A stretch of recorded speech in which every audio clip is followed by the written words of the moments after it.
Welcome to another episode of the Carry Trainer Higher Line podcast.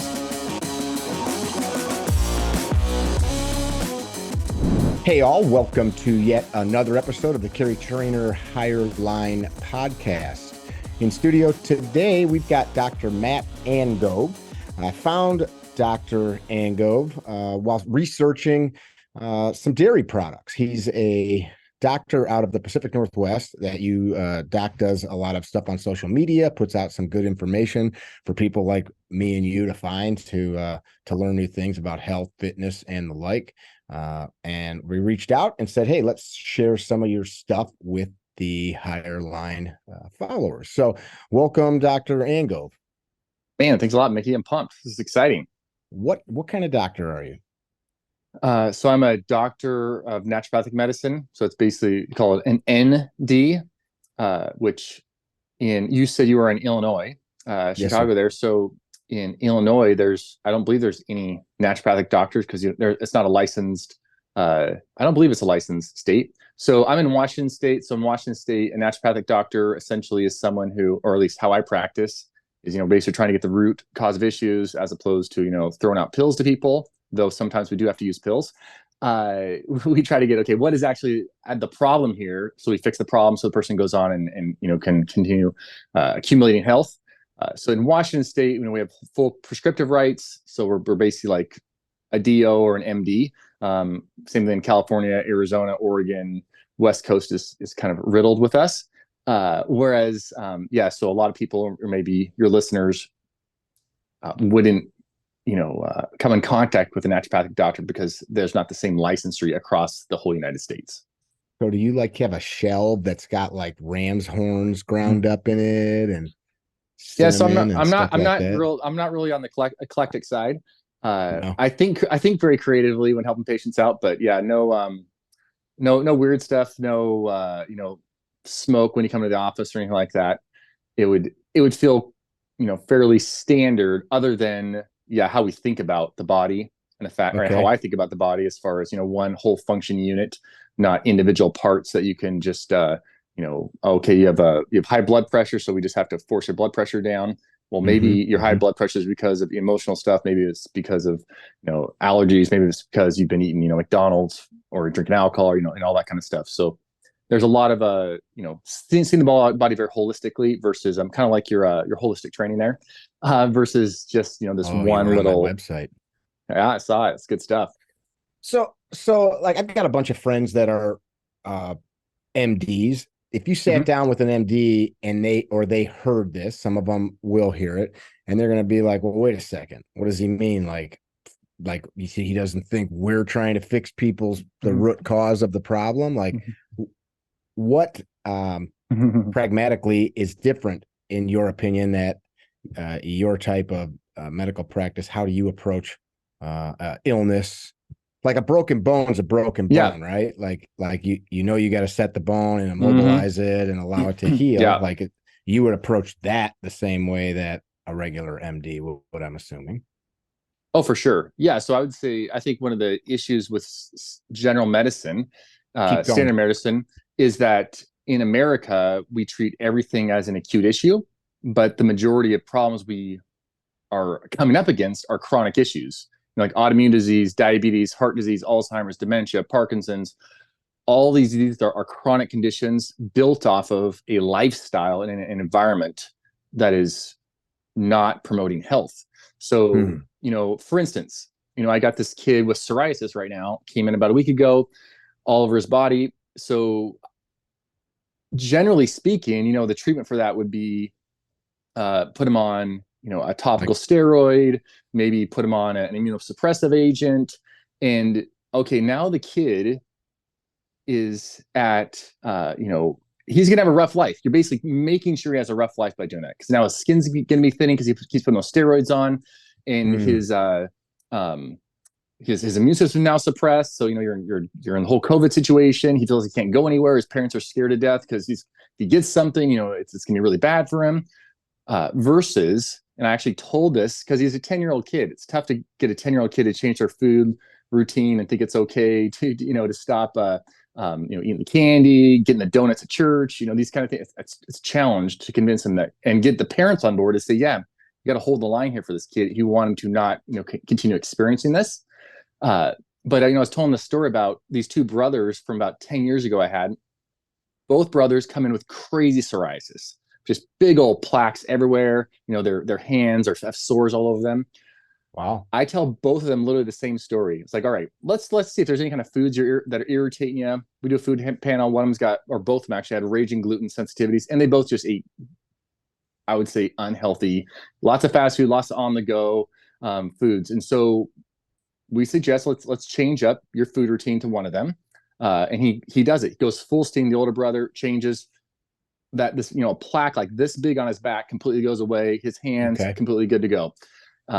His brother, unfortunately, a little more stubborn, wants to do things his way. He just can't, and maybe just for whatever reason, he can't. He's kind of addicted to these types of foods. Can't get himself to stop doing this. And so his brother, he's still on, injectable immunosuppressive every single week. That's what he's doing week after week after week after week. 10 years later. Yep, 10 years later. Where his other brother, his older brother, he's literally still totally good, no problems whatsoever. Now, if he goes off the rails, stops eating as well, lets himself get really, worked up stress wise, he would show some manifested, psoriasis again. But it's kind of like, recognizing that psoriasis is an autoimmune condition. It's not just a topical, oh, you have a little bit of a rash here, let's just cover that up. No, it's an autoimmune condition. So instead of just covering it up with a steroid or covering it up by suppressing the immune response, let's go in and figure out what is irritating the immune system that would lead to this in the first place. Is it strep? Like for this kid, it is strep is the problem. That's the type of psoriasis he has. So I'm saying a lot to say as far as I get along great with medical doctors. We refer back and forth all the time. I have no issues with them whatsoever.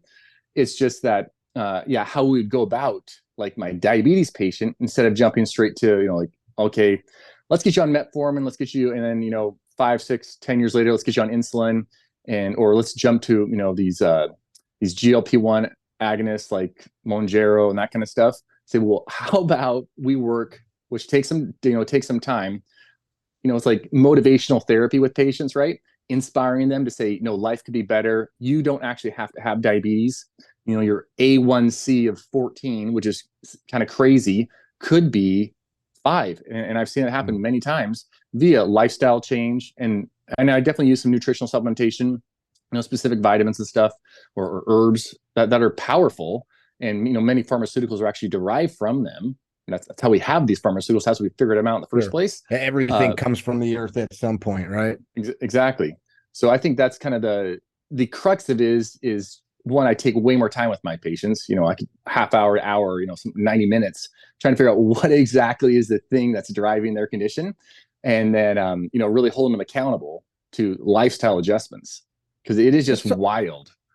That psoriasis thing. I've got a family member that's never had it her whole life. She's 48 this year and just started experiencing it and eats super awesome, which doesn't mean she's not allergic to something that she's eating, but she thinks it's stress related. Can stress cause psoriasis? Like she actually has some personal stuff in her life and the situation popped up, whatever it is. And she said literally within like minutes, she's itching and this thing is happening. Could that be a cause? Oh, 100% all the time. Yeah. I mean, it's, how we metabolize our emotions. I mean, that's top of the line, as far as issues these days, just how a person metabolizes those emotions and figuring out, okay, because we're not going to get rid of stress, right? Stress can be this blessing to us. It's how we grow. And it's like, if you lift weights, like if you don't stress your body, you're going to atrophy. And so we need it. But at the same time, as it becomes, there's just so much going on in the world, just nonstop. So it can be challenging to get our being to metabolize that appropriately. But yeah, she can tell quite easily that stress is promoting it. And so figuring out, okay, how do I view these situations differently? Or how do I, create more margin in my life? Man, it could go a super long ways in helping her, not have that manifested, if it is psoriasis or dermatitis that she's experiencing. The interesting thing is a lot of times it seems we have such situations like that. So then the answer is I don't enter that situation anymore. Like Mm-hmm. the freeway makes me anxiety ridden, not me, but like I know somebody else. Yeah, I'm just yeah. never going to drive on the freeway again, or Mm-hmm. Mm-hmm. whatever. I don't like to go to the doctor. It gives me anxiety. I'm just never going to see a doctor again. Like Mm-hmm. that's doesn't seem like a very good fix either. Oh, I 100% agree. Yeah, I think that, the more times we have a situation like that, we're like, I'm not going to do, I'm okay. I got in a car accident one time. So now every time I get in a car, I start feeling anxious. It's like, well, if you stop getting in cars, you're just building up, your subconscious, this idea that if I do get in a car, it's going to be a bad deal. Versus if you keep on just, dripping yourself out there, the opportunity, like for instance, I had this buddy of mine in medical school. He was from India and he couldn't get an elevator. He was, just such a phobia of getting elevators. And the easiest way in the clinic before we do our rounds was to get in an elevator, take up 4 floors, but he could not get himself in the elevator. So year after year, we would just have him like go up, just touch the elevator, press the button. Did you talk about this guy in a video? I may have probably at some point. It's such a Okay. great story. But in the end, basically by just inching him out there, he was finally able to get in an elevator, ride the elevator. But sure, if we would just like, tied him up and throw him in the elevator, it probably wouldn't have worked out very well for him. But by just continually just, dripping himself out there, he was able to overcome that fear and then ride the elevator, as opposed to saying he can never be in a place where there's an elevator and that's the only way to get around because, okay, he's stuck. So I think, yeah, same deal with the person, that won't get on the freeway anymore is, recognizing, yeah, it's not the freeway's fault. And the only way you're gonna ever overcome that is by slowly dripping yourself out there. Yeah. It seems like medicine has taken a turn. I've got like I said, a handful of friends that are doctors, various fields, anesthesiology, ICU doc. I've got a buddy that's an emergency guy. And it seems like once upon a time, the doctor said so, and then that meant something. Now, I mean, I see people, I've got guys I've known for 30 years that send me crap about like flat earth theory and stuff. I'm like, dude, I can't read this. Like, I'm not going to sit. And I know there's probably some people listening that like believe that. I'm sorry, but it's like science has almost become not science, and not science is like, it's just now practical to disregard everything. Yeah, no, for sure, for sure. Yeah, I think trust has definitely been completely derailed. There's no doubt about it. There's I think too, part of it, the reason is it is that way is because for a long time people have been told do not think, just listen to what the authority says. Don't, if the doctor said it, like they got your diagnosis right 100% of the time. They're never wrong kind of thing. When in reality, you're talking about a human being where there's literally millions and millions and millions of things interacting every second of every day together to create what is the manifest human being. And so the opportunity to get something wrong, it's high. Like I got a buddy whose kid right now is essentially 5 years old, trying to be resurrected from a ruptured appendix. And the little kid went in there, the dad took her in and was like, hey, man, I think my kid's got an appendicitis. And this is a big old, like, people from all the world come to this particular hospital in Seattle to get great service. They use all the technology, ultrasound, doing all this stuff. And they said, no, she's fine. Yeah, it's probably just constipation. Here's some laxatives, take her back home. And, he drove like 3 hours to go to the specific hospital to get help. And amazingly enough, you think these people have all the technological advances in the world. They have everything you could want.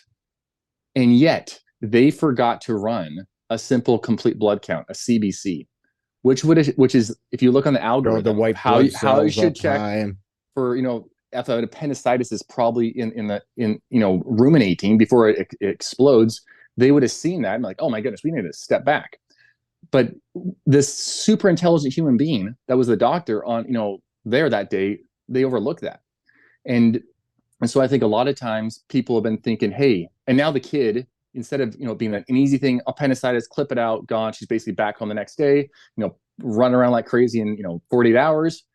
Now, literally, she's had tubes everywhere for, like 45 days now. The infection just ravaged her. Right. It's just crazy. And so I think the thing is, one, there's been a lack of humility on the medical profession part, and saying that we get it wrong. We don't know stuff all the time. We need help. And then on the other part, it's like there's just been a complete lack of trust from us humans that maybe we're going to see a medical person, because we've been told, you don't know what you're talking about. No, you're wrong. It's not that way. Nope, can't be that way. Say a kid, like a mom thinks her kid's vaccine injured. It's like, okay, my kid was doing great, and now I got, a couple vaccines, and I think it's from that. And it's like, no, you're wrong. Nope, can't be that. Impossible. Start over with that again. You said a kid thinks his mom is vaccinated. No.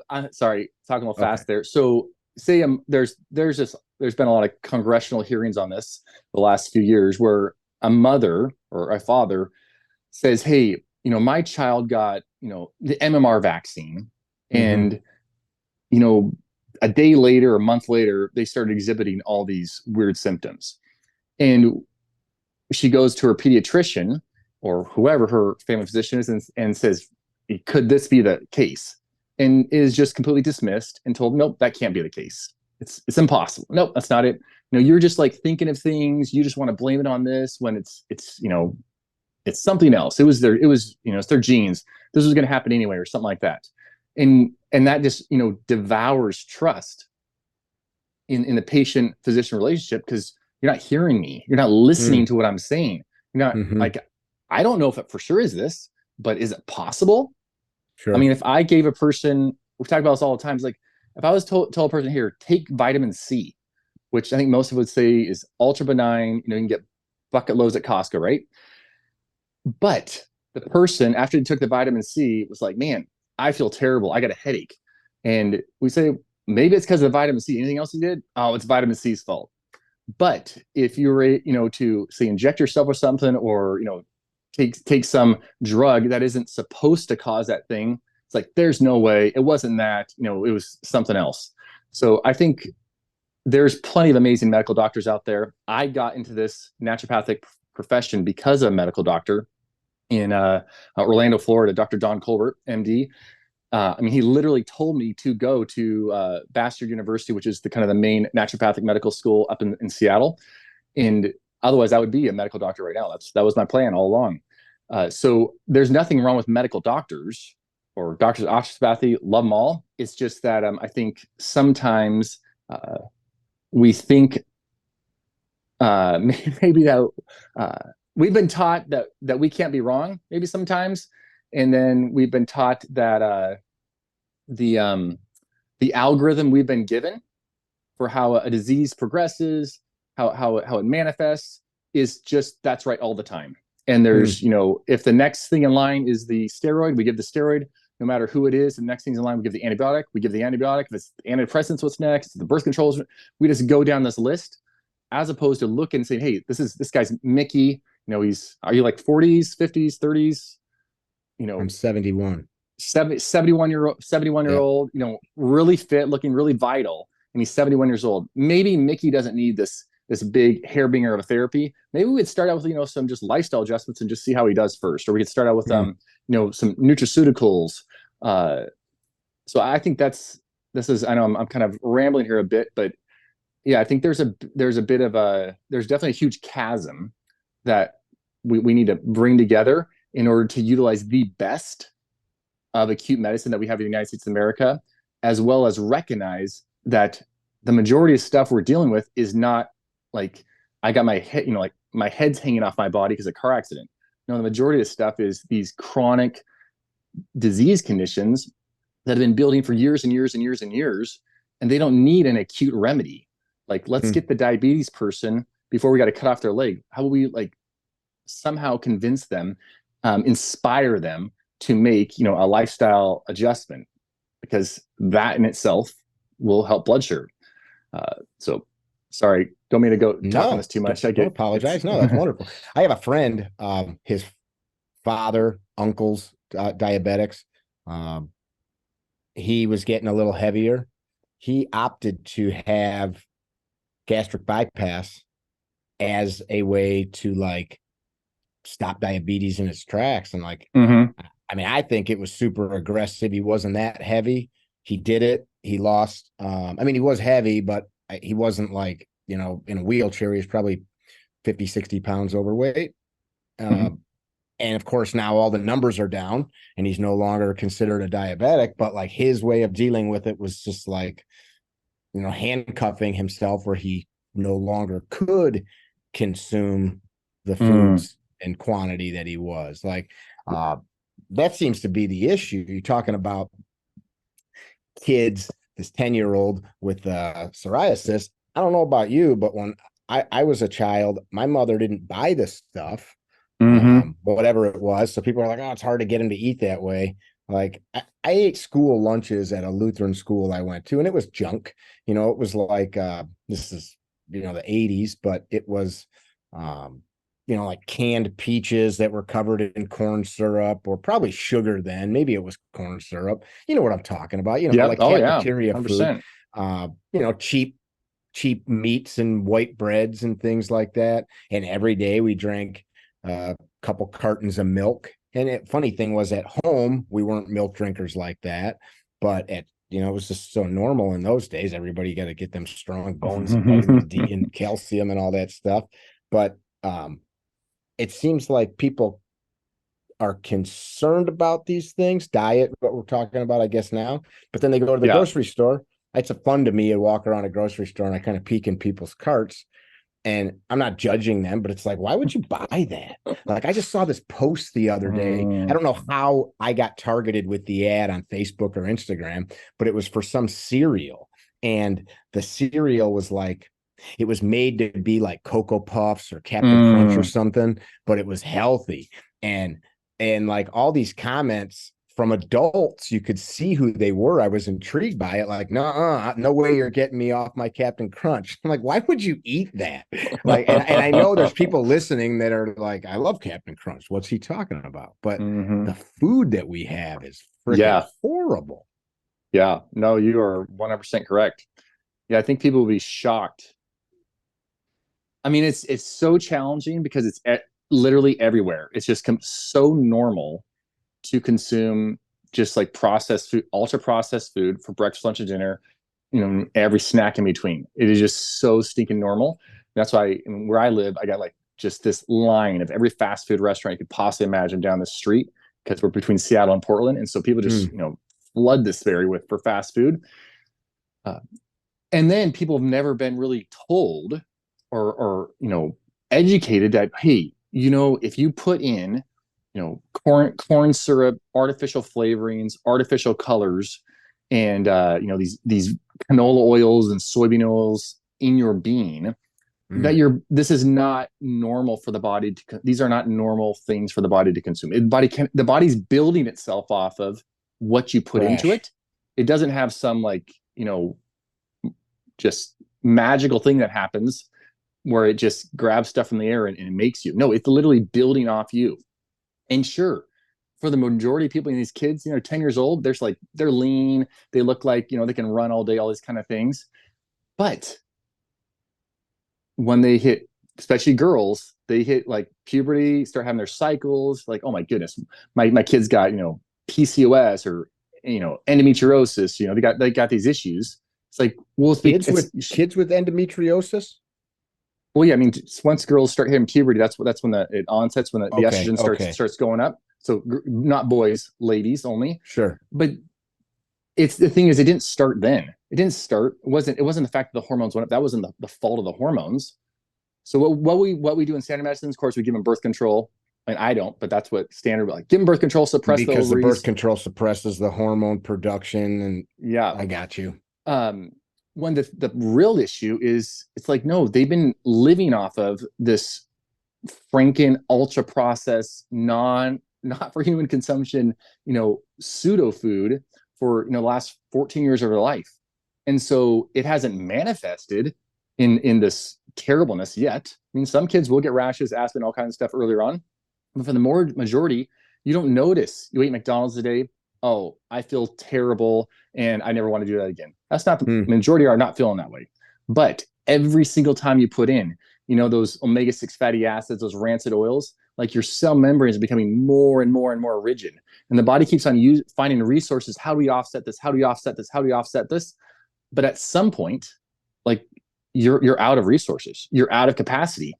And I mean, this happens nonstop with patients coming in. Like, man, I don't know what's going on. I've been eating the same food for 30 years or whatever. And now, like, I have crazy arthritis, or I've got these rashes, or I'm just having these debilitating stomach pains, or I 42 years old and I just have a heart attack. Like, Wow. what's wrong? It just happened to me. It's like, no, it didn't just happen. Unfortunately, I wish I could have seen you 25 years ago or 20 years ago and let you know that the information you're putting in your body, you are literally crippling yourself, just drip by drip by drip by drip. And my slogan for what I do is called accumulate health. And because the idea is like, we can either accumulate essentially kind of death or destruction or disease in our being, or we can accumulate health. You can't Hmm. just get health today and not have health tomorrow. Like, the disease state isn't because, oh, yesterday I was healthy and today I was diagnosed with this particular disease. No, It's it was kind of like when somebody eats a salad and then they're like, "Cause I ate that, I can now go eat a candy bar or whatever." uh-huh. Well, yeah, there's definitely this great sense of delusion. And with the marketing campaigns, it's just, I mean, it's literally they pay these chemists millions of dollars a year to figure out how to make this ultra palatable, how to get the colors just right on the labels so that we think it's fantastic for us. It's kind of funny you mentioned the whole cereal thing. We were in Florida back earlier in the year, and we were going to the grocery store. Just kind of was like vacation, so it was a little more leisure. We walked down the cereal aisle. At no point do we give my kids cereal because it's just like going to throw their blood sugar through the roof. And I got 7 of them. I can have 7 kids with blood sugar flying through the roof. And so one of my girls picks up, it was like Cocoa Pebbles or something like that. And she's just looking at it. And because my kids know what we just put real food in our bodies kind of thing. And she's like, there's this like scavenger hunt on the back of the box. A And game, this is, yeah. yeah. And she's like, the reason they put this on here is so people will buy it. Like, that's like convincing them to buy this stuff. And she's only 10 years old and she can already recognize that, like, you have to do all this stuff, put all these characters on it. Because if you're just like, dump that in a plastic bag and throw it on the shelf, and then you stuck, an orange next to it, it's like, Hmm. man, that orange is going to look pretty and pretty delicious compared to this brownish, like, dog food looking thing sitting next to it. But Sure. after you put all these colors and these, little cartoon characters, and you got, your little scavenger hunt and all this kind of stuff in the back, now a kid's thinking, man, this is great, man. I need that. It's got Bluey on it, or it's got, Mickey Mouse or Donald Duck, or it's so I think yeah, it's so challenging for the average human out there walking around because they're inundated with this over and over and over again. And like I tell patients all the time, it's like, there's no judgment here, but this is not creating life opportunity for you. And if Hmm. you want to experience this other place, because I grew up eating junk food. I mean, I was like the Candyman, Charleston Chews, Sour Patch Kids. I think it was like my 14th birthday. I got a box of Swedish Fish, like from the like Costco size, and a box of Sour Patch Kids. Uh, and then when I Your was sick, pancreas is just like, yeah, I mean, it's by the grace of God I'm sitting here today. And I was drinking Mountain Dew between like basketball games and stuff. And then where'd you my grow up? mother, Are you from like Missouri, no, this Arkansas? same area, no, same area right Okay. here. Yeah. But my mother got me this book, written by this medical doctor, because I wanted to play college basketball. That was always my dream. I wanted to play college basketball. And I'd started working weight training a lot. And then, so I read this book on a trip to California. It's like, what in the world? Oh my What was goodness. the book? It was called Walking in Divine Health. It's Okay. not even in print anymore. It's like 20, almost 30 years old now. Uh, but he's got a bunch of other books he's written now. But that literally triggered something in my brain. It's like, whoa, if I stop consuming all this food that was not, essentially created by God, or was not engineered from the beginning by God, and I switch up what I'm consuming, maybe this could make a difference, because this is what this book is telling me. And then I did that, stopped having all the stomach pains I was having after meals all the time. I went from running like a 7:30 mile, which is atrocious for a high school boy, to running a 6-minute mile easily, beating everybody, line drills and basketball and all this kind of stuff. And so I personally credit my own ability to eventually play college basketball and that kind of thing because literally I changed my food routine. Because I'm only like 6'3", I was 175 pounds when I played. And so, but it literally drastically changed how I felt. And I don't know how it triggered in me. I try to, that's the thing I try to find in other kids and adults, like where can I find that little trigger, that little key to open it up, to let them see how life could be, how much better, how much opportunity that they are not living in. Sure. By, consuming Starbucks, breakfast bites on the way and carb macchiatos, for lunch, and then going home and have a big, pasta, salad and then, ice cream for their snack afterwards. It's like, man, there is a whole crazy level. You have no idea because you probably never experienced it. Because if you're living in America, you were probably raised, on processed food the whole time. So you don't even realize you've been underperforming, for 42 years kind of thing. Mm-hmm. It's interesting. There's this pervasive idea that somebody's doing this to us. I hear it from people all the time, like they're doing this to our food supply. And I always laugh, like, ain't nobody pushing your shopping cart around that grocery store. There's not a single person that walked you up to that Mountain Dew. There's not a single person that made you drive into the fast food line. And, there's like this thing, like I was just talking to some friends yesterday. I'm fortunate. My dad, very health conscious, but he would have like, if you hear this, Dad, sorry, it's the truth. He would have like these swings where there'd be 6 months or a year of very hyper-focused eating. My mom was stoic about it. Gardened, goats, chickens. I've slaughtered hundreds of chickens. We were, eggs out of the barn. That was Mom. Like if you wanted cookies, you made cookies. If you wanted, like fast food or something, it was just, there's no way we're spending money on that. Like we'll go home and we'll cook some food. And that was just food was meat, vegetables. Like almost every morning my mom would make oatmeal with some honey and fruit, or eggs and potatoes. Like that was just food. And of course, as a child, I would go places and I'd guzzle pop, right? If I was at a friend's house and there was access to it, at grandma's house, of course, grandma would let us, which we saw her a couple times a year. She'd have a refrigerator full of treats and you'd eat the snot out of it and then feel like crap later. But as I grew up, I realized I didn't want those things. Of course, I've had plenty of fast food and stuff like that in my life, but like I'll be with somebody and they'll say, hey, there's such and such fast food place, like they've got the best chicken sandwich or whatever, like Chick-fil-A. People talk about Chick-fil-A. I never had Chick-fil-A. And then one day I went with somebody. I'm like, this is gross, man. Like this is a shitty chicken sandwich. Like, yes, I will eat it over starved to death, but like this isn't good. And and like I've got a family member that literally thinks it's like quality food because of the religious beliefs of the owner of Chick-fil-A. And so it's like we can't like tie certain things together. It's very bizarre. So I go to the grocery store and look in my cart. Everything will rot in a couple days that's in the cart if I don't freeze it or eat it. And I've always had the mindset to eat it the way the earth made it. And I do like beer. I like quality beer, which I have in moderation, but like sugary treats and stuff like that, it's nasty. Yeah. Nasty. You talked about milk. You did this whole thing on A2 milk. Yes. Yep. This is a genetic thing that like I can't walk up and look at a cow and say that one makes this kind or that kind. Somebody needs to do blood tests or tests on the milk to figure this stuff out, right? Right. I'm sure there's some special farmer out there that can do that kind of stuff. There's probably somebody out there that knows his cows really well, but yeah, 99% of the time you got to check it. So why does this matter to people? So ice cream, yogurt, cheese, all this stuff that's made with milk, and of course milk and cream and things like that that we drink, coming out of a cow's udder, mammary gland.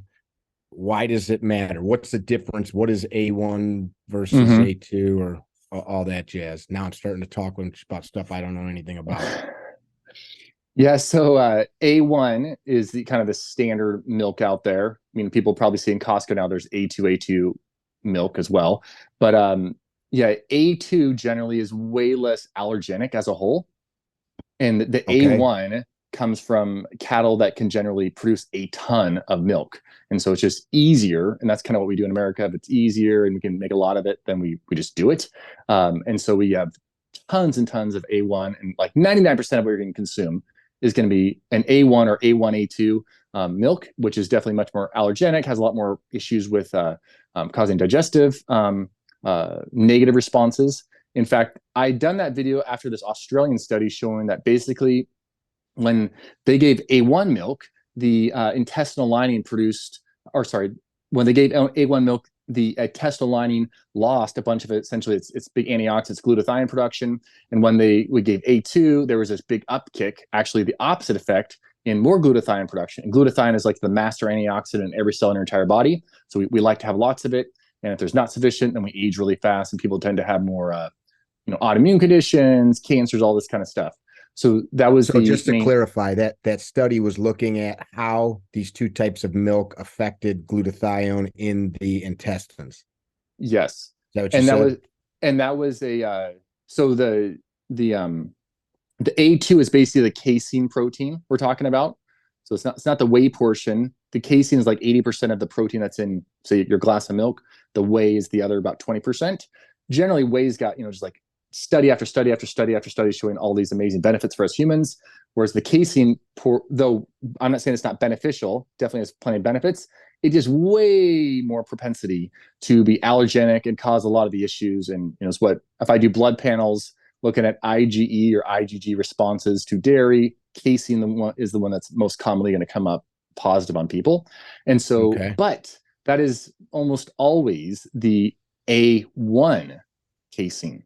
So So when somebody you that says I think I'm lactose intolerant might not have a lactose issue. It might be what we're talking about here with this A1, A2 business.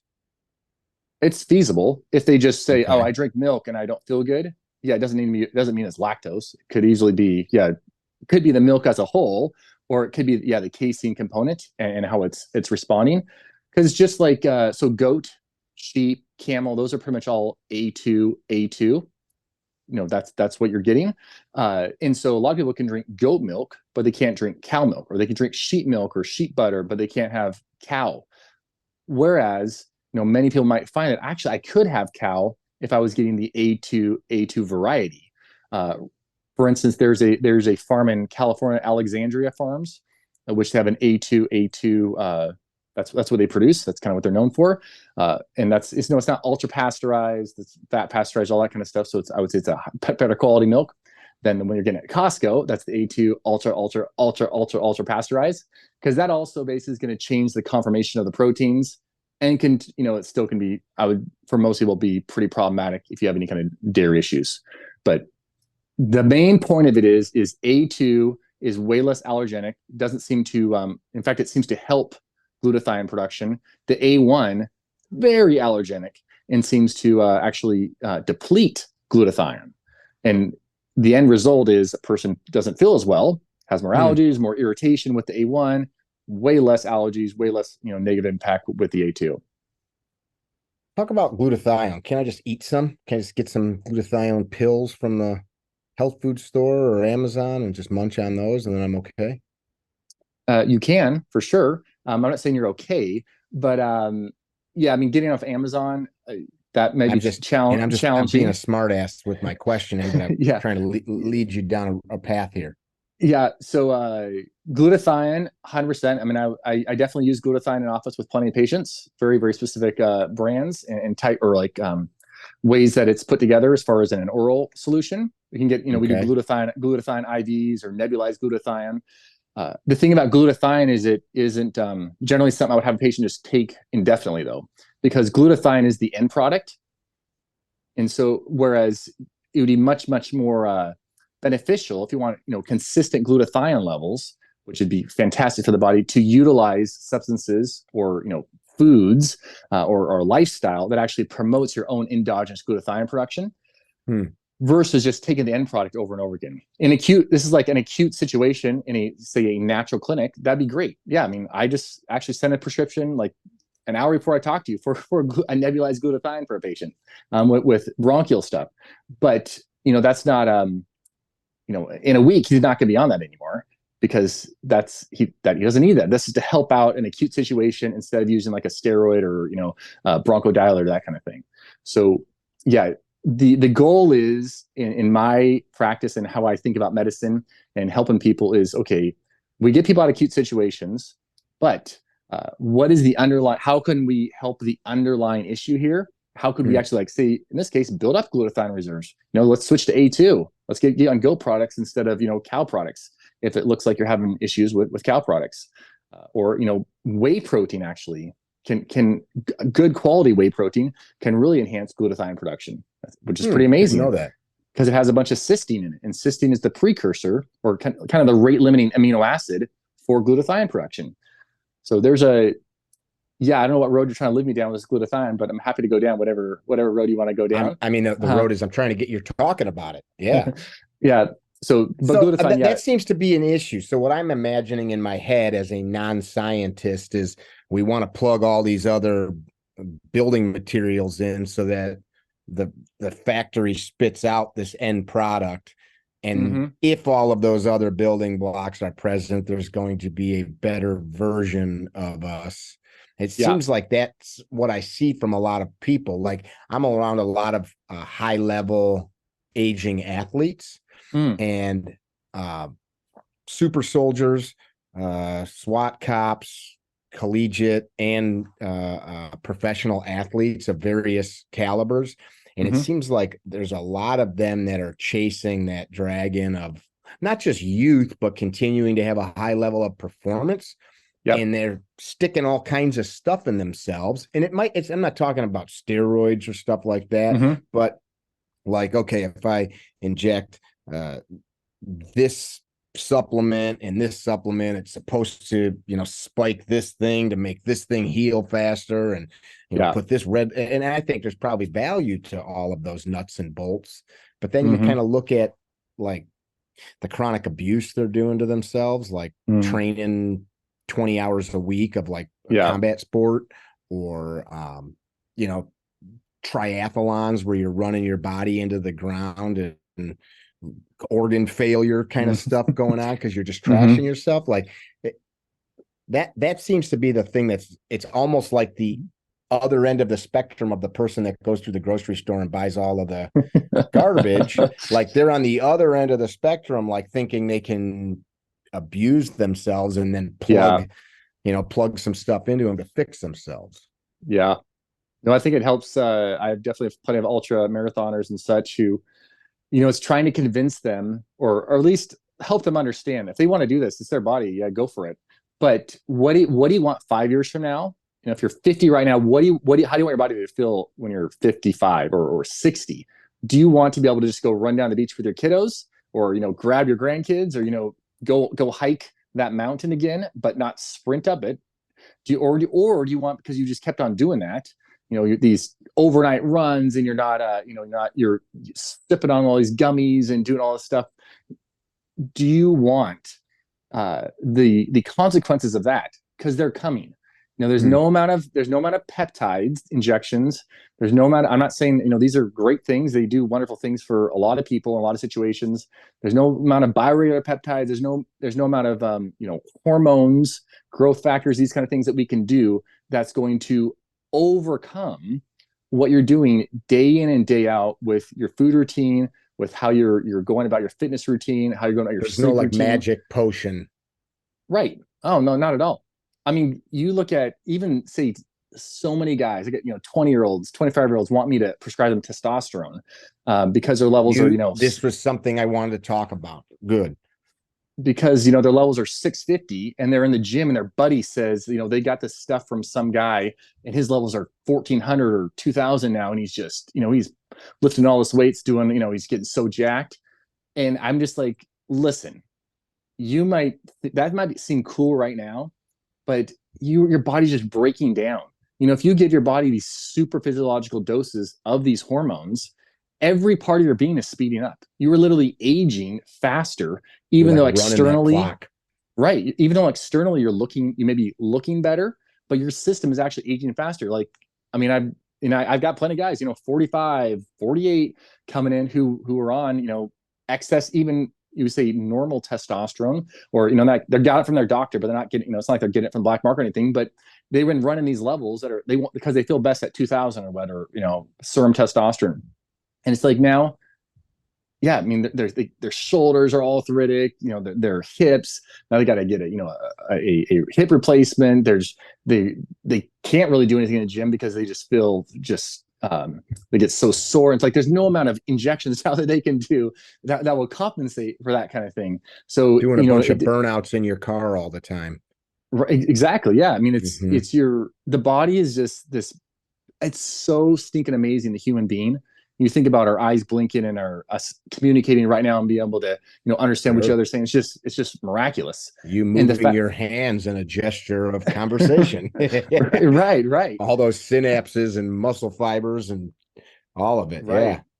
And so we think a lot of times, which kind of almost comes back that whole natural or functional medicine versus standard medicine is we can just throw this one thing in and we know it has this particular beneficial consequence, so we'll just put that in there, forgetting that whatever happens right here has this splaying out effect to the rest of the body. And so you don't just get, it's like a woman takes estrogen orally. Well, that estrogen, it's not just estradiol she took. Once it gets into the body, it's got to go through the liver, out the liver. And now when it comes out of the liver, after it's been processed, it's like 70 different types of estrogen coming out. It's like, what is the actual impact of that? And it's not that I use hormones with patients. I use testosterone, estrogen. It's all these things are completely viable, completely useful and necessary for a lot of people. But we really want to think about it's great to feel good this very second. But if what I'm doing just to make myself good this second has consequences that are something I don't want to endure, 5 years from now, 10 years from now, maybe we want to shift how we're going about this and kind of slow it down. What if I accumulated health? What if I, made these adjustments and over the next 3 months, next 6 months, next 9 months, I can see, wow, man, I'm really blossoming here. Because either way, 6 months, 9 months is going to happen. And now that blossoming, man, I get to take that. That means I'm going to feel better than I do right now in 5 years. I could feel even better than I do now in 10 years. Versus, I had this, it's like the whole, diet craze where it's like, I'm going to do this 21-day detox or cleanse. And awesome, I lost, 24 pounds in 21 days. It's like, boss, I mean, I'm grateful that you did that. But unfortunately, across the board, the literature says 99.99% of those people who lose, that more than a pound a week are going to gain that back on plus more, in the following 6 to 10 months after they do that. So I mean, what if I'm working with a guy right now, trying to convince him to say, let's not go your usual route. You're 400 pounds. Let's not go your usual route of you've already lost 100 pounds, 200 pounds multiple times in your lifetime. Wow. And you gained it all back. So why don't we, instead of trying to lose, 60 pounds this first month, why don't we just aim for let's lose a pound a week, see how it goes, see how you like it. Let's just make these little adjustments instead of doing that kind of all or nothing philosophy, because none of us are really all or nothing, right? If we were all in when we changed our food routine, we would still be in that new food routine, that new lifestyle, right. That new sleep routine, that new way we, help our wife or husband, that kind of thing. We're not all or nothing. So let's just get rid of that idea. Nobody's there. And you are not, you've probably heard people say they're all nothing many times before. I'm all or nothing. I got to just go all the way, like just fast every day or eat McDonald's every day. It's like, no, how about we just start out by you can eat your McDonald's for dinner, but let's eat, eggs and an avocado for breakfast. How we start out there and just watch as these new routines, new habits, they just keep percolating. Next thing you know, you're 9 months down the road. It's like, man, it's pretty cool. Look at the things I'm doing for myself. I would just mention, because there's this study done. It's some kind of 7 habits or some book like that. It's a really popular one out. Duhigg, I think, is maybe the name of the guy, the author. But he talks about this study where they had people uh, just decide one time during the week when they were going to exercise. They can only exercise one time. It was like 30 minutes. They picked that time, Friday morning at 10:30 a.m. But the deal was, with outside of like nuclear disaster, you cannot miss that time. You don't have to change anything else in your life. No other exercises. Don't worry about it. Just hit that 10:30 a.m. spot every single Friday. And so these guys do all this thing 10:30 a.m. I mean, it might have been 2 p.m. on Tuesday. It doesn't matter. It was just that one thing reschedule. You have to do that. And then they extrapolate it out 6 months down the road. These people who hit that Friday 10:30 a.m. spot week after week after week, lo and behold, these people are like watching less TV, reading more. They've made dietary changes. They're going to sleep earlier. They're getting up earlier. People like were like not going to church, but wanted to go to church. We're going to church on Sundays now. And this was all not premeditated. This was not planned. This was just a subconscious behavior of the body of doing this one little thing. Yeah. Yep. Just holding to that word and that one little thing, as opposed to saying, I'm going to work out 5 days a week. I'm going to, eat vegetables and meat and fruit and nuts and seeds. That's all I'm consuming every day. Those are great. In fact, that's kind of like my lifestyle. But I didn't start by doing that. I started by kicking Mountain Dew to the curb, doing basketball practices and, stopping Sour Patch Kids and slowly but surely just continuing to learn, gain knowledge, and just add more. And I'm still today, I'm trying to get my sleep routine better, figure out how to, be a better dad, be a better husband, all these things. But nobody can do it right out of the gate. Nobody. There's no one ever has. And so be okay with let's just start. It seems so simple, so insignificant, but so was the McDonald's. So was, the first time I ate Sour Patch Kids. So was the first time, I gave my kids some bread. And now, shoot, why do you give him bread? Now that's all he's asking for is bread, kind of thing, versus the... Don't hate on bread. There's good bread out there. I'm not saying there's not good bread. I'm just saying that before he was cool with having vegetables and meat and, fruit or whatever. And now if he sees sourdough bread that my wife made on the counter, that's all he's asking for every time. And so, yeah, I'm not saying bread's bad. There's nothing that's bad, necessarily. It's because you could have ice cream on your birthday. Go for it. Enjoy it. That's how it should be. Have yourself a nice big old cake on your birthday. It's just that when the next Friday comes, or the next day comes, it's not your birthday anymore. And so we're not celebrating with another cake and ice cream. But that's kind of what we do in America, right? We just keep celebrating. Which that's every not day just America either, though. I mean, you go Central South America, those folks live off of soda pop and all kinds of stuff like that as well. It's not just here, but you're right. We like to use this idea of do a little, a lot. While you're brushing your teeth, pump out 20 air squats. While you're waiting for the water to boil for your tea or coffee, knock out 20 push-ups. While you're going, don't walk to the mailbox, wind sprint to the mailbox if you can, But on the flip side though, there's this slippery slope. I say success begets success. So that, I think I did my 10:30 on Friday thing. You build on that. That feels great. But then there's this other side where we don't push ourselves at all. In the space I'm in of self-defense stuff, there's a lot of very unfit dudes that they poo-poo physical fitness. They eat like crap. And then they validate, just like doctors do, they validate what they do by diminishing other important factors. And talking about what we started with the psoriasis, right? He just needs this medication, rather than maybe they shouldn't eat that, or maybe there's some crazy stress from getting bullied or some abuse or whatever. These guys they look at here's a bunch of instances of super unfit people winning a self-defense encounter, thus being fit didn't matter. And it's well, wait a second. Maybe they got lucky, or maybe didn't matter, but maybe they would have not been in that situation had they had a clearer head and could have, there's a million factors up, but they just like try to dismiss it. Yeah. And then it's kind of along the same thread of in the modeling world now, where being obese is it's body shaming to say you shouldn't weigh 300 pounds. Like, no, it's not body shaming. That's super unhealthy. Like, you don't see a horse walking around that's 50% bigger than the rest of the horses with fat. Like, we also go to like a friend's house that's got a lab that's like looks like a hot dog, and like, what do you mean? What the heck you feeding your dog? Like, you recognize when an animal is obese, and we know it's not right.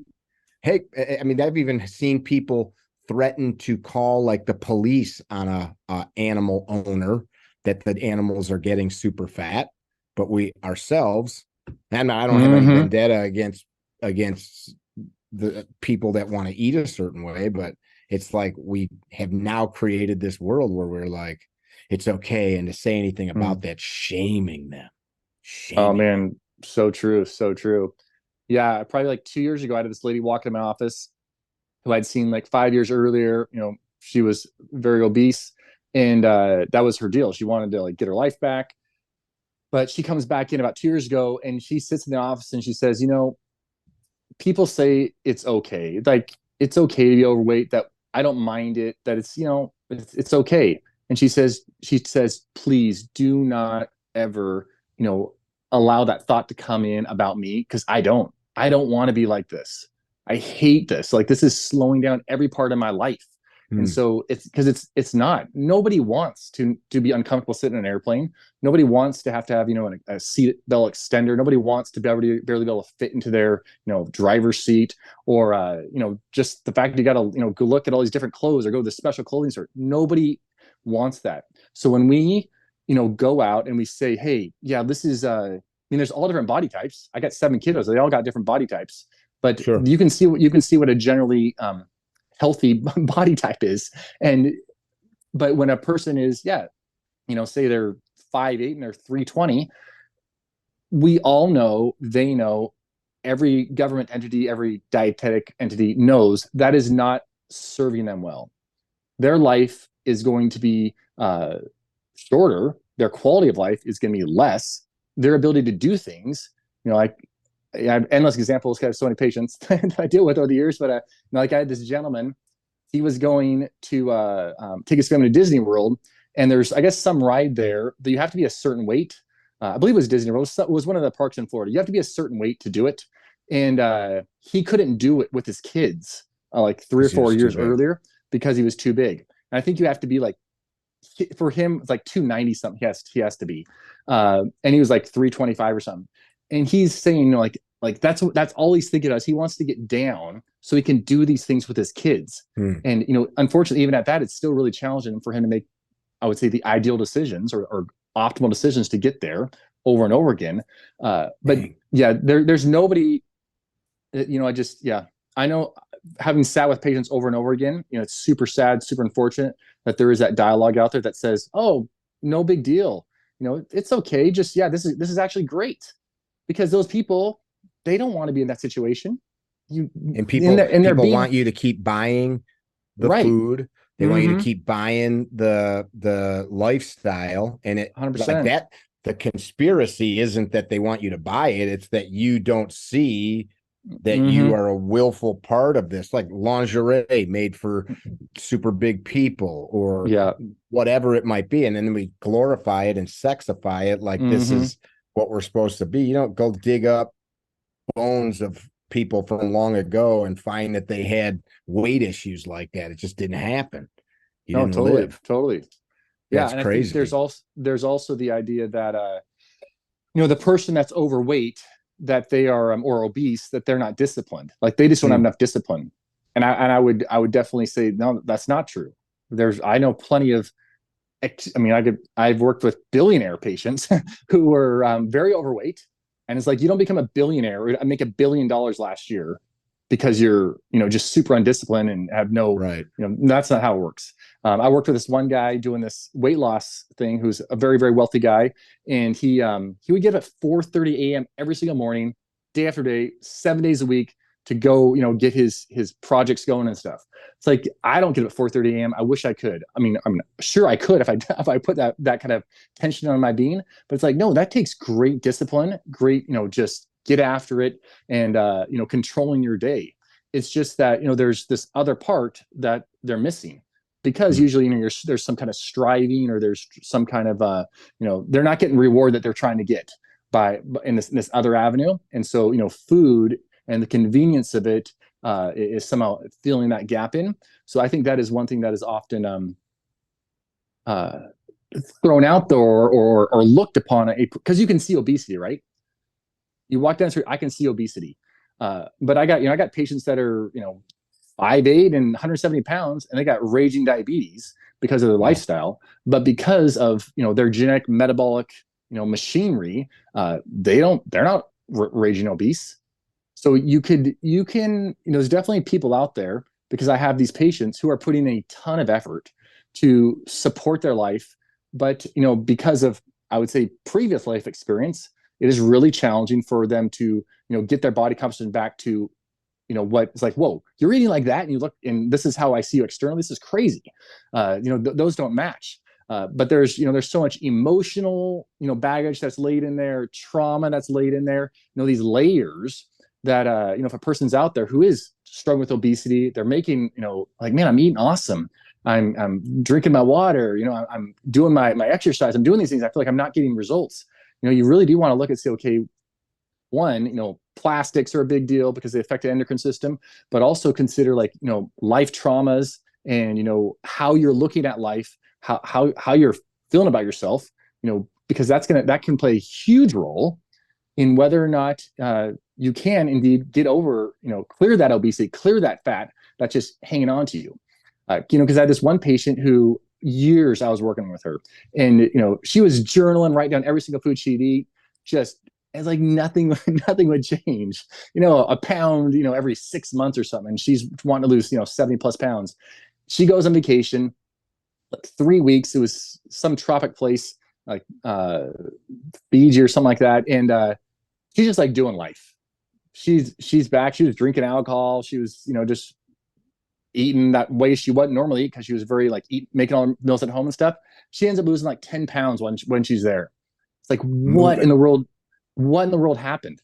Sure, she was more active there, but I don't think she was active enough to burn 10 pounds of calories. I think really what happened is all the stress from her high octane lifestyle that she had here, because she hadn't been on vacation in like 10 years, because she was just so inundated between trying to keep her family together and work this particular CFO job she was in. That just letting go and be like, all right, I'm just going here and chilling and just loving life for 3 weeks.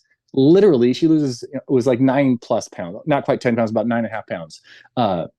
It's like she lost more weight, more like little just fat coming off her being in that 3-week time period than she lost in like the previous 5 years of us just dogging it, trying to figure out, okay, what is the missing link? All the blood work you can think of, her thyroid's fine, her estrogen, her testosterone, DHE, all these numbers are completely fine. Even her blood sugar would always look fine. But it was that, releasing, just allowing her body to release the tension she was holding on to all the time that was really the underlying culprit. So I think that's amazing. Yeah, there's just, that's the thing. There's so many layers.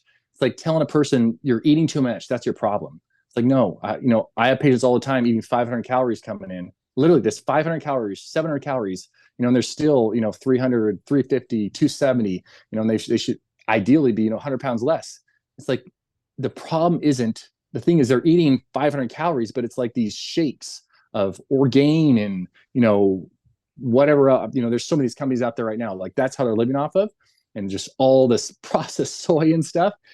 And you literally increase their calories by 1,000 calories, and it's all, meat and especially meat and fruit, and, some vegetable matter.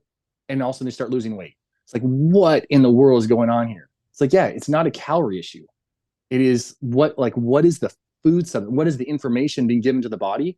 If the information is life-giving, you could consume 3,500 calories a day and carry on.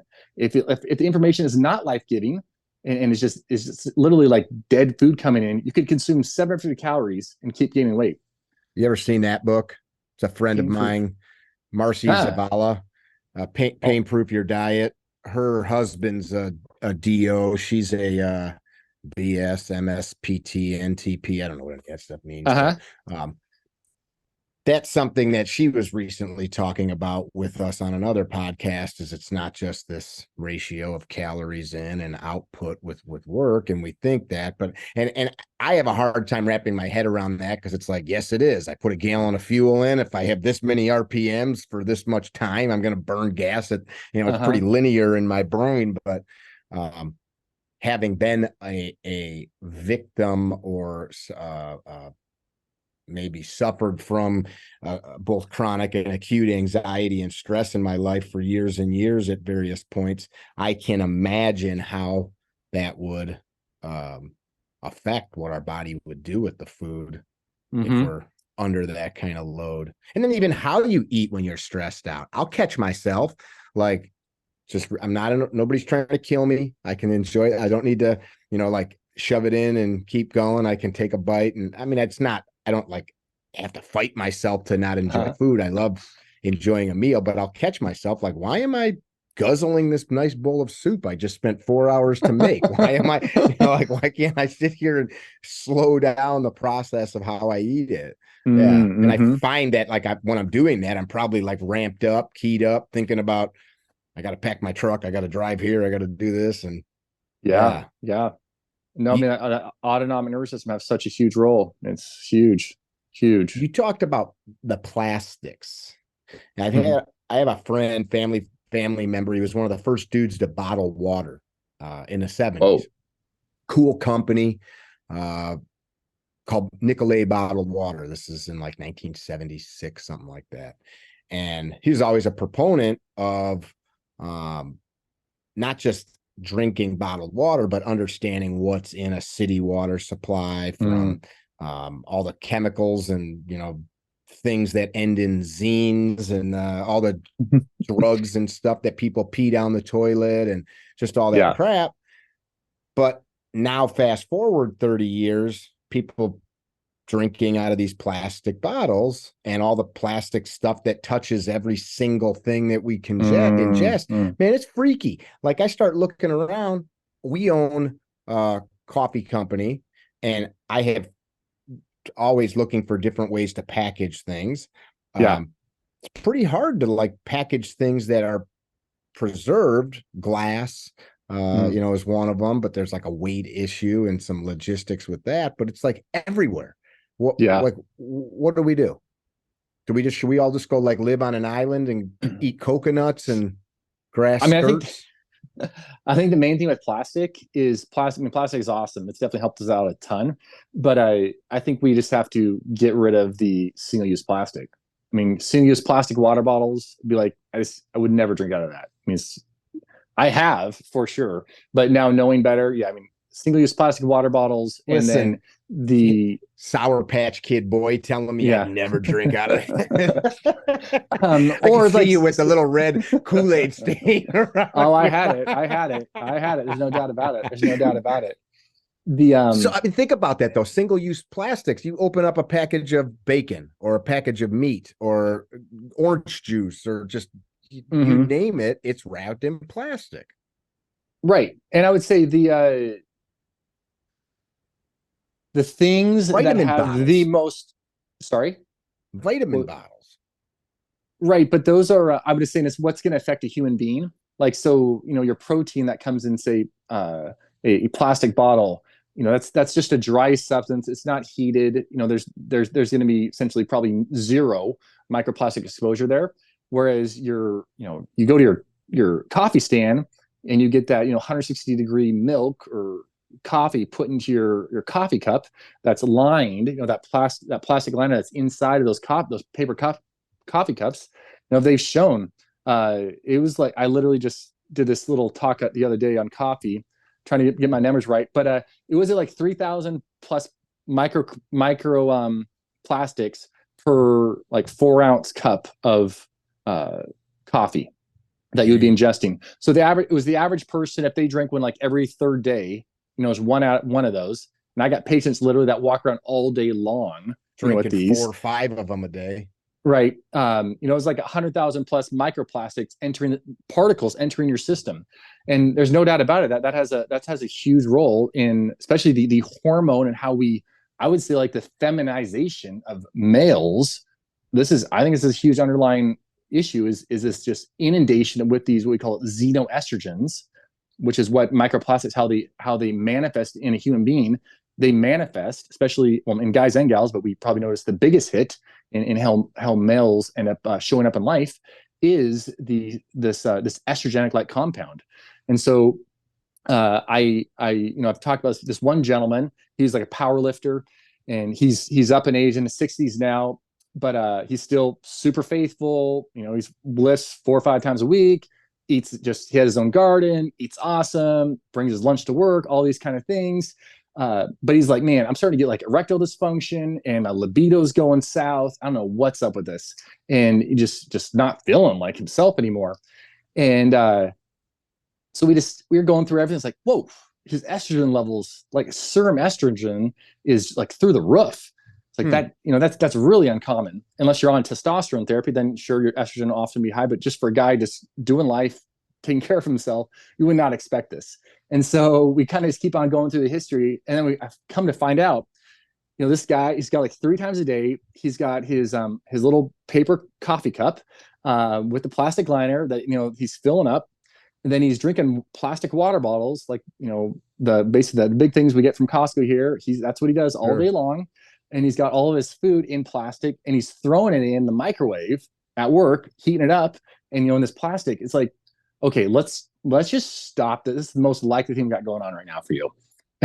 And let's just stop this and see what happens. And so 3 months later, we recheck. Estrogen levels completely normal now, because he took all this out. He just started bringing glass water bottles, started getting, the Pyrex glass food containers he was bringing. And then he started just bringing his own, stainless steel cup to put the coffee in. And estrogen levels go down, testosterone. I have a video with all these numbers on it somewhere, so I don't want to say this perfectly, but it was like 300 point increase in testosterone. It's crazy. Free testosterone like doubled, and libido, all this is, he's like, I'm back to normal. It's like, man, this is crazy. This guy's probably been, like underperforming compared, because you're looking like, dude, this guy's, man, you look good for, 62 years old, man. This guy's been underperforming for who knows how long, because this has just been his routine. He's super disciplined. This is what every day, this is what his rhythm. But now thankfully he has an even more enjoyable rhythm. But it took a little effort. He had to change up his cup. He had to go, fill up his glass water bottle instead of having just these water bottles.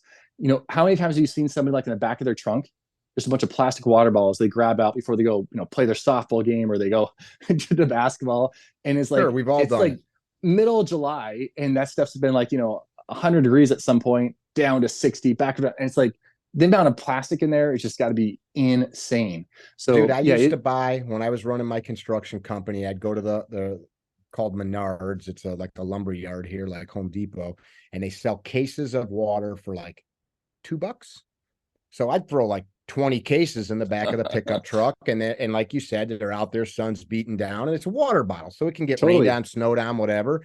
I pull up to the guys, and I just pull a case of water out and throw it on the ground, and a bunch of tradesmen, they don't care, they guzzle it and whip the bottle in the dumpster. Besides the whole waste factor, what you're talking about, nobody knew about. What do you think? Like, in 50 years, will we look back, if we're even still here, and think like, what the heck were we thinking? I mean, I think we are, a lot of people are already saying, what in the world are we thinking? Like, what is going on here?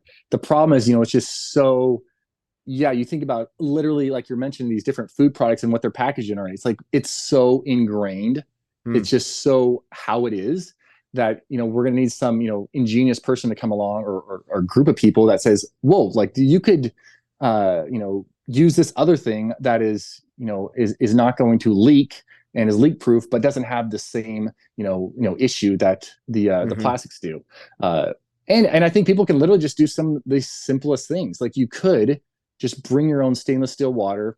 Let's get some water purifier we throw on the hose. Guys, fill up here. Here's stainless steel, jug for every guy, just to use, kind of thing. Or there are a lot of, very it's like in the moment, it's not available. But if you take like an extra 5 minutes to kind of think of how can we set this up better, there's just some super simple ways. Or like if you go to the coffee shop, like 100% of the time, I mean, I'm not a real, I'll make like some coffee at home. I don't usually go to the coffee shop because I'm very particular about beans and all that kind of stuff. But I have a cup. This is called Fiddler's is a place we have here. Great family, great coffee shop, really cool one. And I have a cup from there, the stainless steel cup that I just like I take in there and they fill it up, no big deal.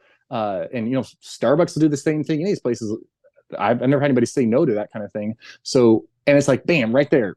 You just like you missed out on all those microplastics in your coffee. And if you're like some like you said, some people 3 or 4 times a day they're doing it.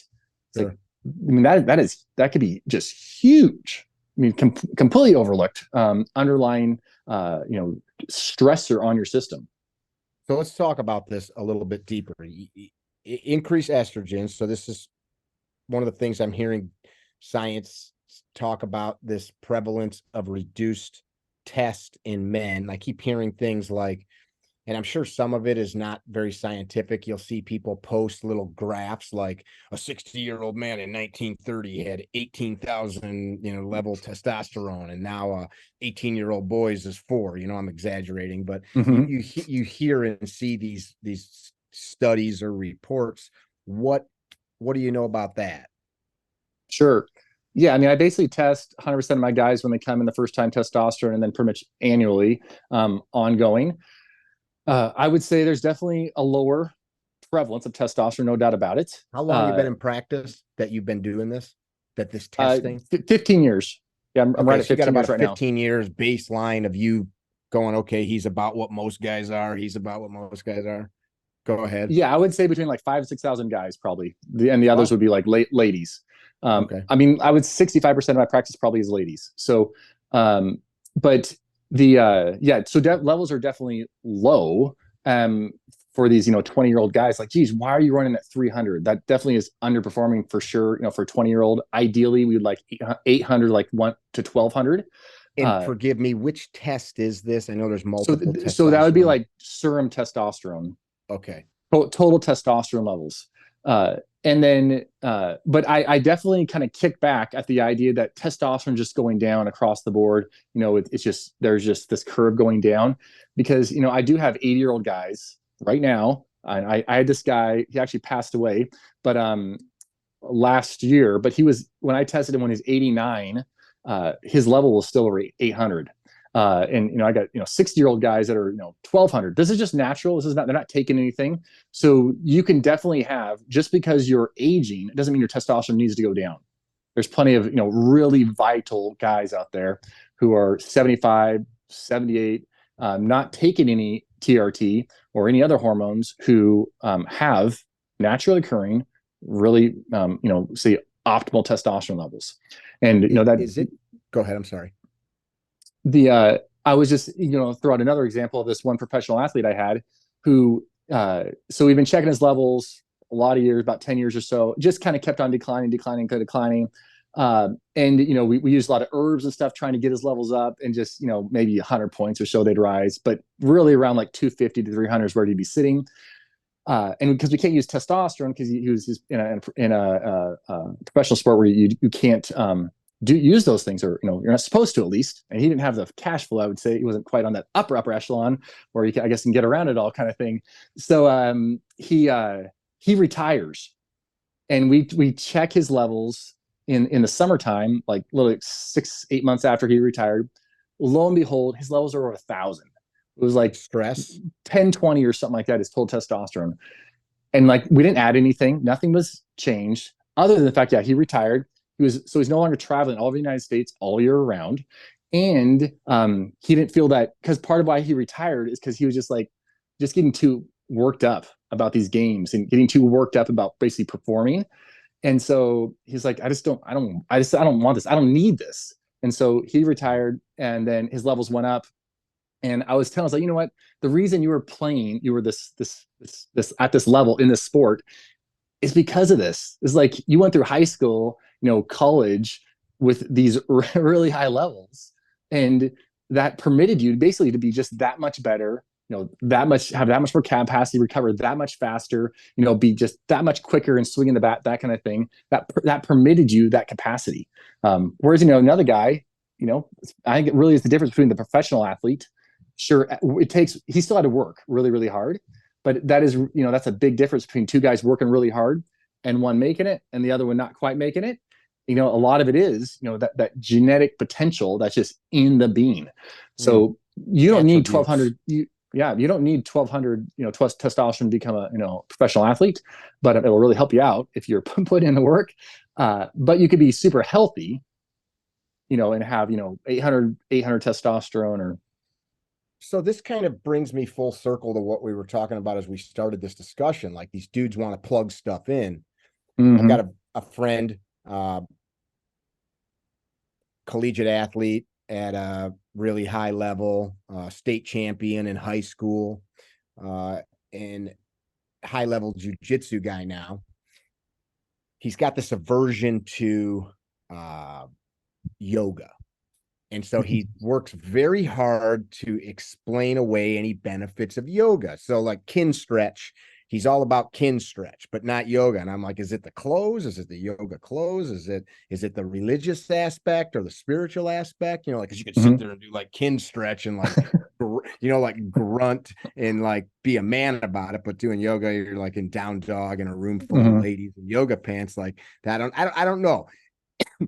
And what I'm hearing, like, I'm thinking about this patient of yours who I'm sure sounded like you were friends after all these years.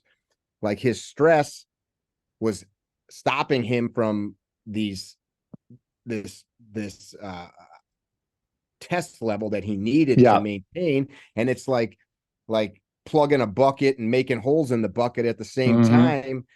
I don't want to talk about yoga per se, but like, I've done yoga for years, on and off, practiced it. And the part that I take away from it more than anything is just stopping my hyperactive brain. Like, can I sit here with my eyes closed for 10 or 15 minutes, or continue through this breath motion and this breath and motion of the body without thinking about the email or I got to rotate the tires before I go on the road trip. I got to go place that order with this guy. And then I should just stop right now and go deal with that stuff. Like, if that guy, what if he had gotten into some type of stress management practice 10 years ago, 20 years ago? And of course you can't magic ball or crystal ball that, but comment on that a little bit. Oh, 100%. No, I push that nonstop on patients who are especially high level achievers who you can see are tanking. And, I do testosterone therapy for sure, injections, topicals, whatever we need to do. Because there's certain situations, not for the athletes, a lot of athletes we can't do it with, but for general population, because there are certain situations where that actually helps get them out of that situation. Like, let's do this to give you the capacity to make the decisions we need to make to get you out of the situation. So I think that's it's my favorite ways to use those type of hormones. But there's also the fact that, a lot of people think when you start talking about stress and that kind of thing, they instantly go to, oh, he's just saying it's in my head. He's just saying it's in my head. It's like, no, it's not in your head. It's not that of course you don't want to think this way. You're not trying to manifest this way. You're not trying to think, oh, if I miss that shot, am I going to get benched? Nobody's trying to think that way, but those thoughts percolate, and we start thinking, of the idea of failure, and we're not going to measure up and that kind of thing. That's usually what, fear is usually the main component of why stress manifests. We're fearing something to some degree, and so people hear, or patients often hear, I give them this whole spill, so hopefully they don't hear this, but that it's in their head, and that's what people always tell them, right? Oh, you're antidepressant because it's in your head, and anxiety medication because it's in your head. And really what I think we need to do is look back and say, okay, what are the things, one, that I'm afraid of first? Like, what am I really afraid of here? And like, write it down on paper, get it out there, let yourself see it.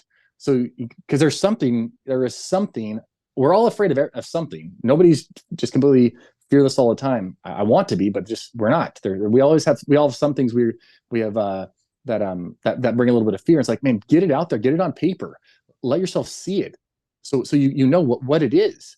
And then once you know what it is, if you see it out, not just in your head where it's circling and getting your subconscious all worked up, and to make it so your body's in this, sympathetic fight or flight responsive mode all the time. Let's get it out there so you can see what it is you're actually dealing with. And once you get it out there, well, we can start like setting up all these different potential, ways of combating it.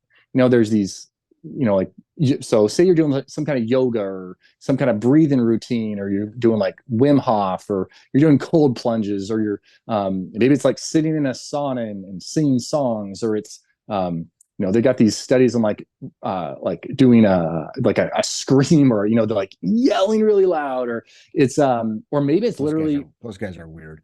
Yeah, you just got to get off your phone. I mean, the number of people I've said like, okay, can you give your phone, your social media, can you just give that a 1 month hiatus? Just give it a break, see how you feel. And because we know that like that is, the more you're on these substances, it's not a substance, these pieces of technology, the greater your depression risk is, the greater your anxiety risk, the more panic attacks people have, more ADHD symptoms people exude. So let's remove some of these things.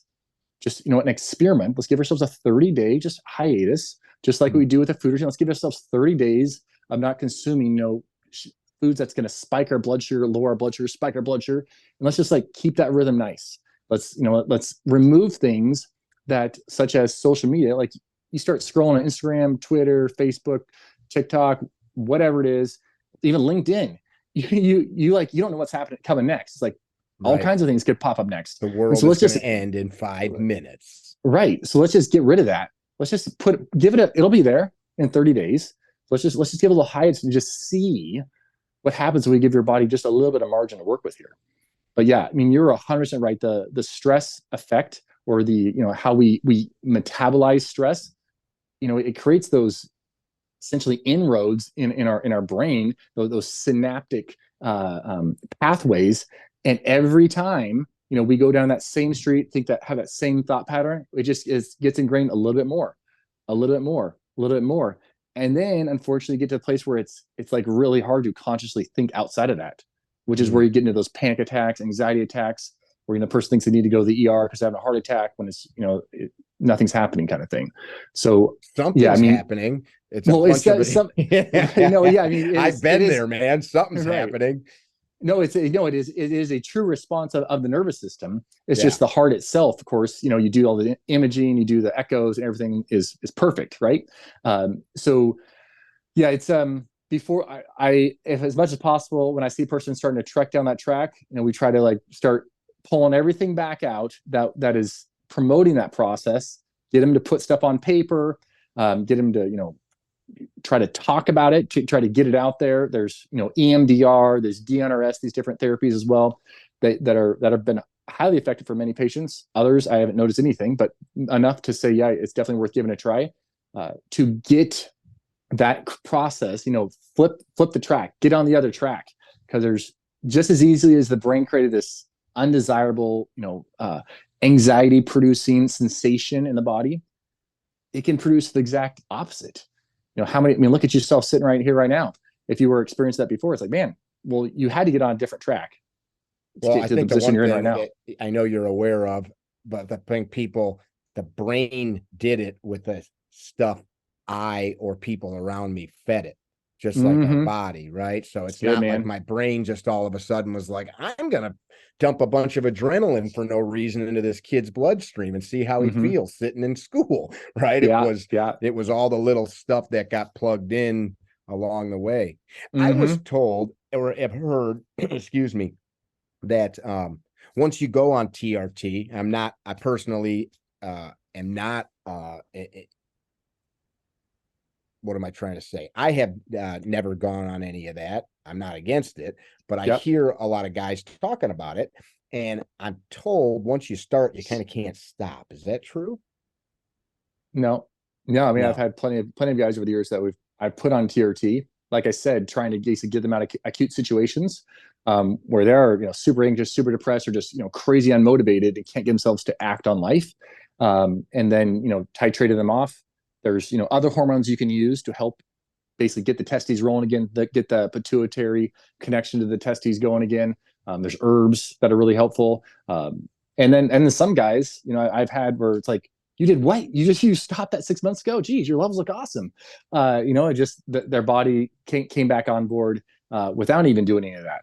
So yeah, you definitely can. I mean, the longer you're on it, the more atrophy you're going to get of that whole luteinizing hormone to the testes pathway, and your testes themselves can atrophy. But there's, like I said, there's cool peptides. When you say testes themselves can atrophy, you mean literally your balls will shrink? Yes. Oh, for sure. Yeah. I mean, most guys that have been on I'm not interested in that at all. testosterone for a while have had that happen. But yeah, I mean, if you're not using it, you're losing it. And that is the way the body works. If you don't work your chest out, your chest muscles are going to, if you don't work your quads out, they get smaller, your butt gets smaller. If you don't use, same thing happens with all your glands. If they're not being utilized, for instance, if you're using testosterone, where your testes are like, well, guess we don't have to go to work anymore. So that they start atrophying. But with, good care, support, you definitely get them rolling again. Any correlation? I've read about this. I want to hear your view. Test replacement therapy and increased risk of prostate cancers. I've read about this for years, but there's really no science on it. It just seems like something that was said once upon a time. Yeah, I think it's just an idea that was created out of the fact that so a guy gets prostate cancer. One of the therapies is to lower their testosterone levels. They give them these anti-androgen agents, which I think is just insane. When the guys come with prostate cancer, they put on these agents. It boggles my mind. You're literally just making this person weaker and weaker and weaker and weaker and weaker by suppressing their testosterone like 25, 50, and then you're hoping somehow that their body overcomes this and gets back on board. So, and I really have yet to see any guys who are put on this hardcore testosterone suppressing therapy come back. So far, every single one of them I've had that was a patient has died. So I think that's part of what it's thought of. Oh, if we use anti-androgen therapy when a guy has prostate cancer, we lower his PSA. If the PSA was high, and that's part of his prostate cancer picture. But for actually, if you have lower testosterone levels, you're actually at a heightened risk for prostate cancer. If you look at these studies, so I wouldn't be concerned about getting prostate cancer because I was taking testosterone therapy. If I had prostate cancer, I knew I had prostate cancer, I probably would not give myself testosterone therapy because you potentially could grow, that could actually, potentially promote, because you're giving something outside of the body's normal physiological pathway. So I think I would be very cautious of that. Just like if a woman has estrogen, bioidentical estrogen does not cause breast cancer in a woman. That's not what's causing her breast cancer. But if you have an estrogen positive breast cancer woman, person that's been diagnosed, biopsy shows, oh, they're estrogen positive.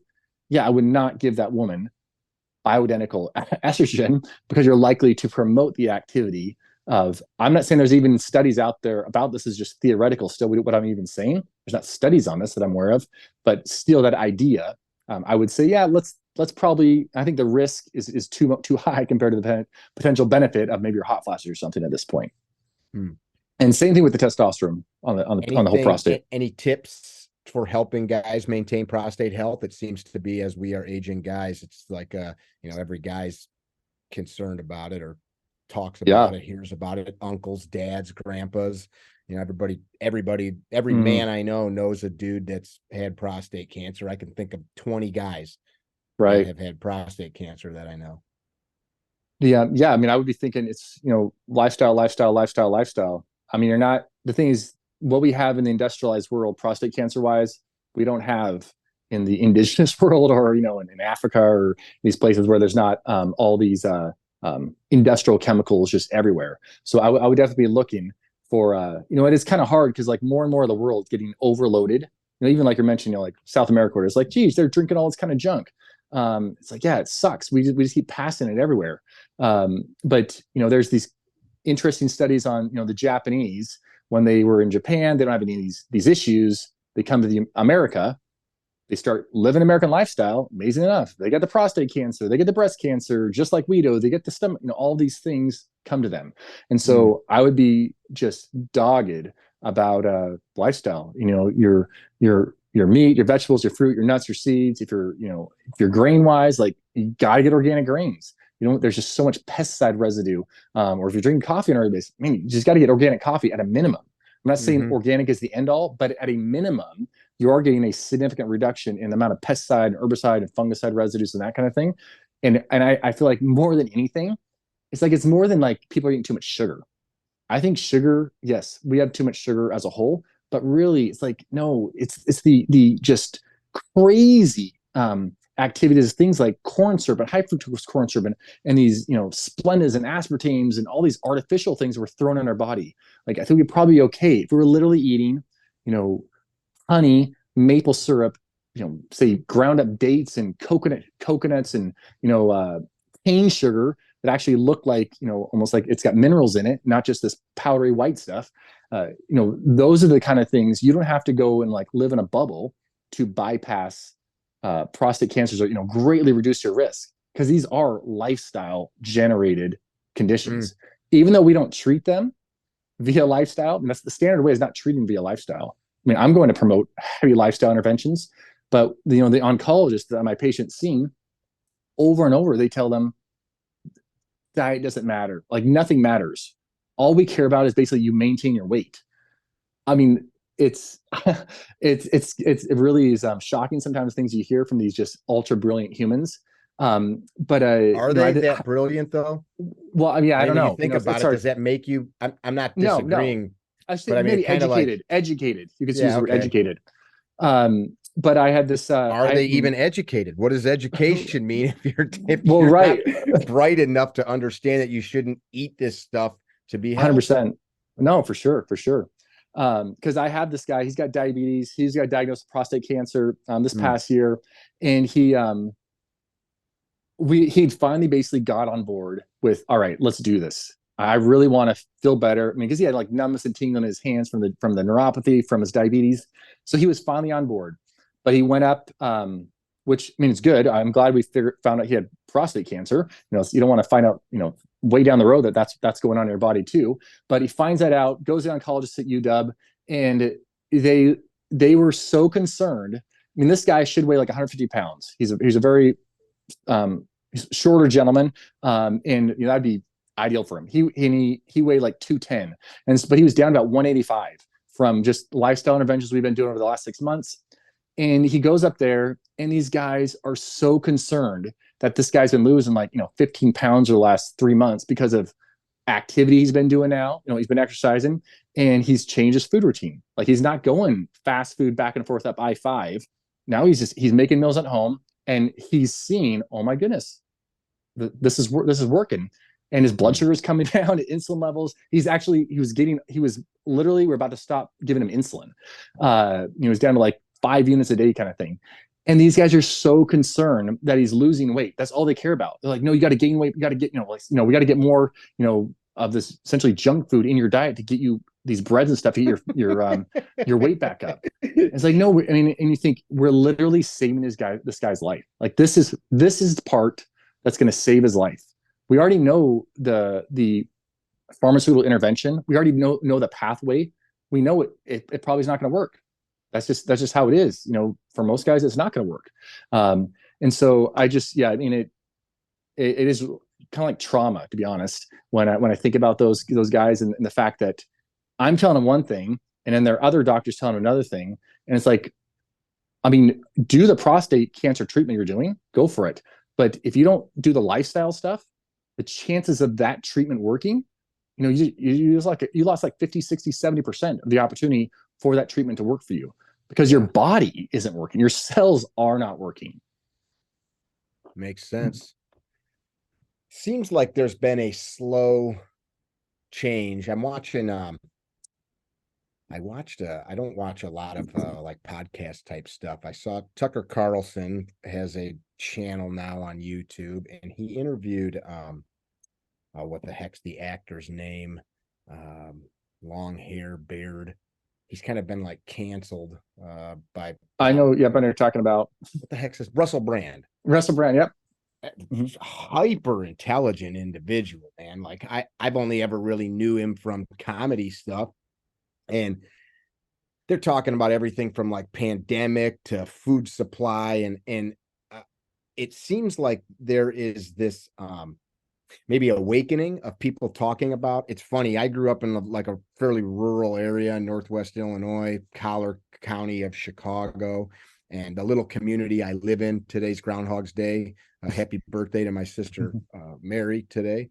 The community here is where the movie Groundhog's Day was filmed, even though that was actually, Punxsutawney, Pennsylvania. So they do this big Groundhog's Day thing here, and our little square is like it's very idyllic, this little farm town square that's got this amazing it's rated #1 farm market in Chicago. And it's funny for me to go to the farm market. That's where I buy most of our stuff throughout the farm market season. But it's like quaint for people now, like, I'm going to go to the farm market, and like forgetting that a farm market existed, not because it was like this quaint experience, but somebody grew too many tomatoes, and so they sold them at the back of their pickup truck to the neighbors. And somebody culled a bunch of chickens, and they sold their carcasses to the neighbors out of the back of their pickup truck.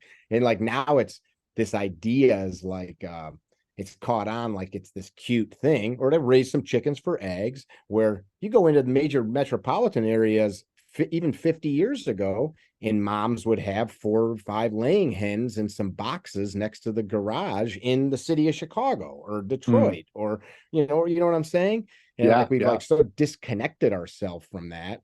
I'm 100%. Reading stuff now about people suggesting that growing your own food is worse for the planet than buying the stuff at the grocery store, from like taxing water supplies, carbon emissions, blah blah blah. And I'm like, I mean, even if you're watering stuff out of your own well, or you're collecting rainwater, or you're using city water, I'm thinking like, how could this possibly, to grow some pepper plants and squash or whatever, be worse than commercial farming, shipping things via freight trains and semi trucks? And it's absurdity.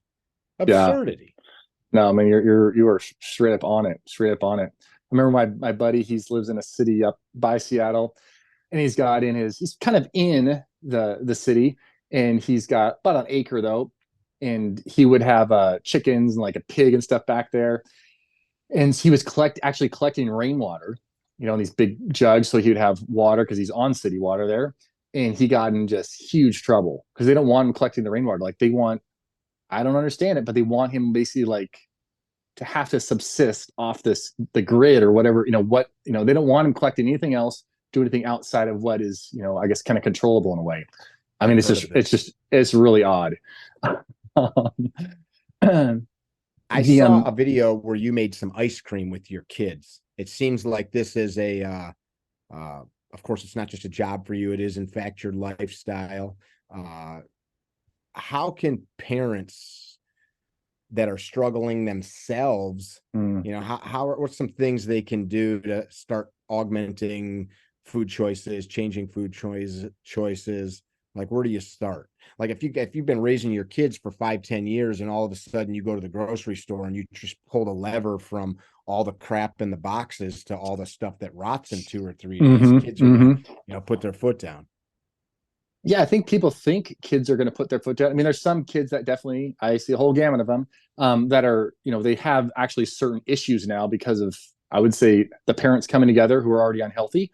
And it is really challenging to get them to eat stuff that isn't just crazy hyper palatable.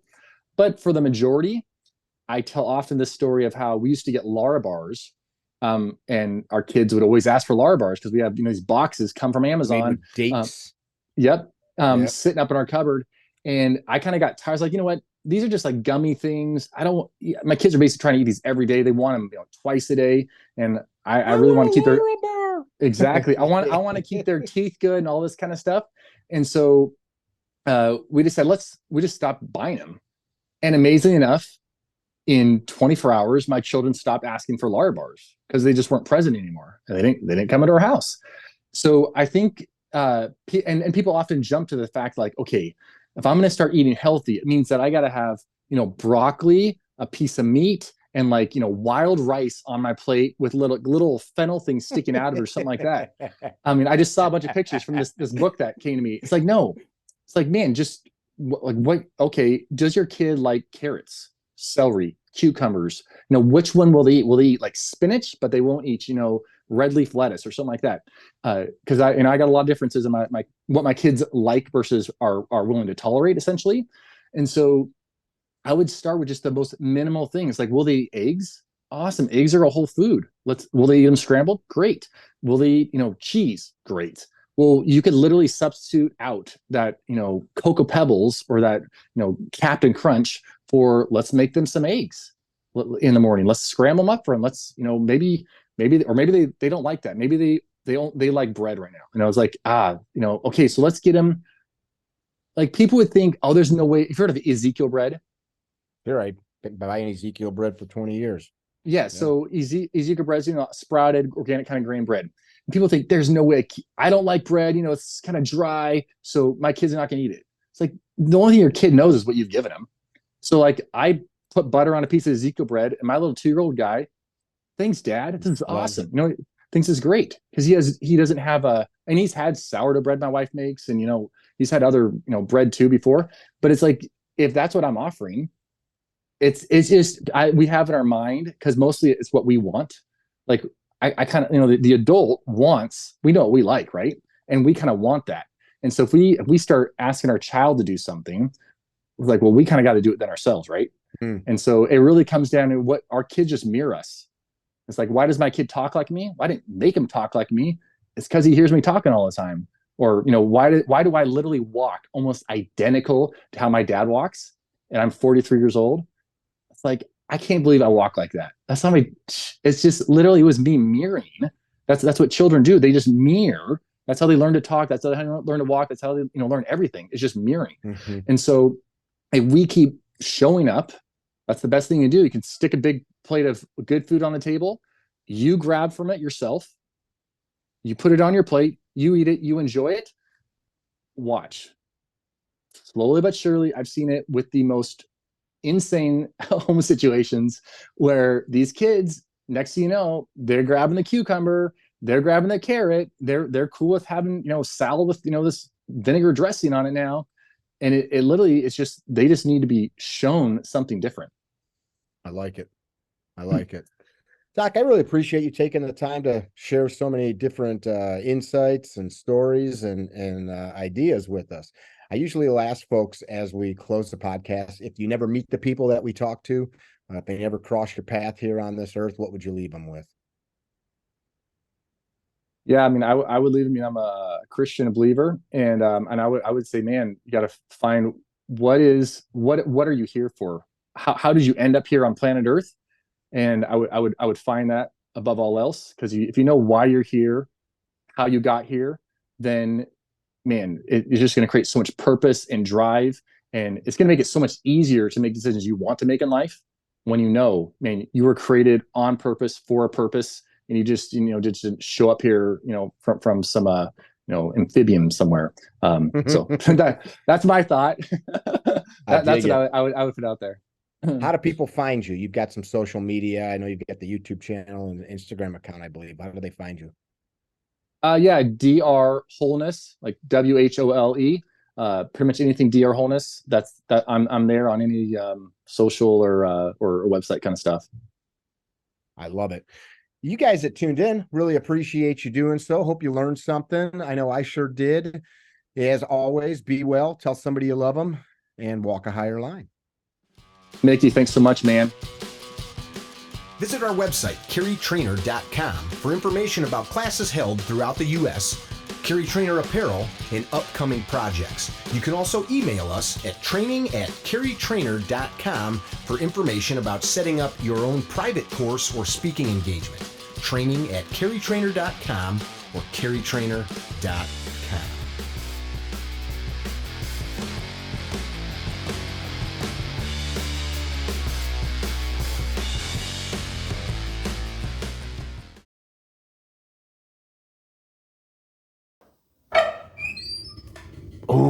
Oh, that's so nice and toasty.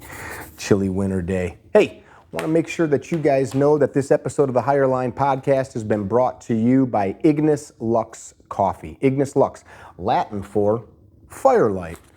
A reminder to let your fire burn bright. We are only here but for a little while, and there's no sense in drinking crummy coffee when there's coffee like this available.